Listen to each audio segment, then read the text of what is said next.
ओम नमः शिवाय। हर हर महादेव। जय शिव शंभो। दोस्तों, आप सभी का आपके अपने चैनल में बहुत स्वागत और आपका बहुत आभार है।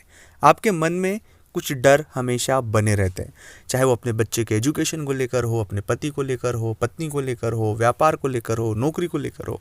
एक ऐसा डर जो सामान्य स्थिति से नहीं होता है, आपके मन में एक हमेशा भय। जब भी आप वो बात सोच लेते हैं तब आप खुद के मन में सहम जाते हैं। आपके मन में एक बहुत नकारात्मकता जगह बना लेती है। उस बात को सोचने के बाद आप उस बात से 2-3 दिन तक परेशान होते हैं, बहुत दिनों तक परेशान रहते हैं।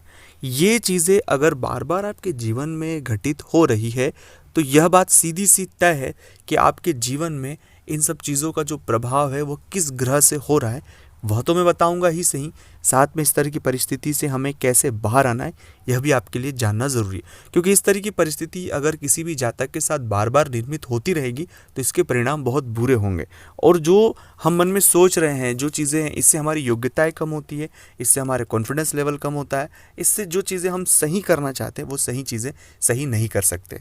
तो हमेशा एक मन में अज्ञात डर, अज्ञात भय बना रहना, चीज़ों को लेकर, परिवार को लेकर, रिश्तों को लेकर, किसी भी चीज़ को लेकर एक भय हमेशा बना रहना, ऐसी परिस्थितियाँ किसी भी जातक के लिए बहुत घातक है दोस्तों।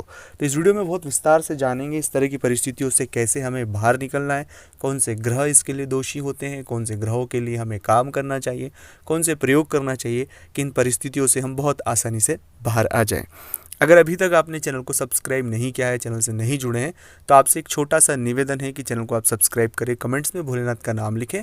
अगर आप चाहते हैं अपनी कुंडली का विश्लेषण करवाना, जीवन में कोई तकलीफ, परेशानी या कोई प्रश्न जिसके बारे में आप अपने बारे में जानना चाहते हैं, तो स्क्रीन पर नंबर चल रहे हैं, आप व्हाट्सएप पर अपॉइंटमेंट लेकर बात करें। उसका फीस शुल्क लागू है दोस्तों।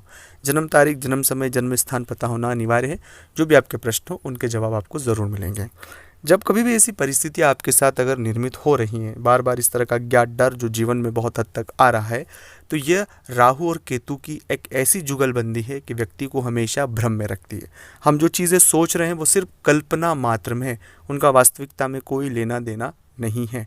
बार बार उस चीज़ों को सोचकर समझकर एक मन में वैसा ही डर बना के रखना, वैसा भय बना कर रखना, हमारे व्यवहार को उस तरह से ही व्यवहार करना जैसे मानो वो चीज़ हो चुकी है। इससे वर्तमान तो खराब होगा, एक अच्छा रिश्ता भी खराब होगा और जीवन में बहुत से स्ट्रगल झेलना पड़ेगा। तो कभी भी राहु के इस तरह के फेर आप किसी भी जातक के जीवन में पड़ता है तो उसे तुरंत राहु के जप करवा लेना चाहिए अपने लिए, या केतु के जप करवा लेना चाहिए। दूसरी बात है कि जितना हो सके उतना आप सोचने से बचे उस विषय को, क्योंकि जितना आप ज़्यादा सोचने की और उस विषय पर जाएंगे तो नकारात्मक ही सोचेंगे, अच्छा आप नहीं सोच पाओगे। और जितना डीप सोचेंगे, जितना सोचेंगे, उतनी ज़्यादा नेगेटिविटी आपके इर्द गिर्द होगी और आपके जीवन में इतना ज़्यादा नेगेटिव इमोशन आपके अंदर आ जाएगा कि आपकी सोचने समझने की जो शक्ति होती, जो पॉजिटिविटी होती, वो सब क्षरण हो जाएगा। तो प्लीज़ ऐसा ना करें। ये राहु का बहुत माया जाल होता है जिसमें व्यक्ति एक भ्रमित जीवन जीता है, भ्रम में जीवन जीता है। तो भ्रम से बाहर निकले, सच के करीब रहें, सामान्य सी चीज़ों को यकीन करके आगे बढ़े। सामान्य जो चीज़ें होती उनको बस बेसिक्स पर रहें, आगे डीप थिंक ना करें। दूसरा है कि इस परिस्थिति के लिए गुरु मंत्र का जप भी बहुत इंपॉर्टेंट है। मैं हमेशा अपने हर वीडियो में ये बात कहता हूँ कि नहीं है तो नमः शिवाय का जाप आप अवश्य रूप से करें। अगर ऐसा फिर भी बार बार आप नहीं निकल पा रहे इस तरह की नेगेटिविटी से, तो आपको राम रक्षा स्तोत्र रोज नियमित पढ़ना चाहिए, उससे आपको बहुत फ़ायदा मिलेगा। तो ये प्रयोग करने से आपके जीवन में बहुत फ़ायदा मिलेगा। नमः शिवाय।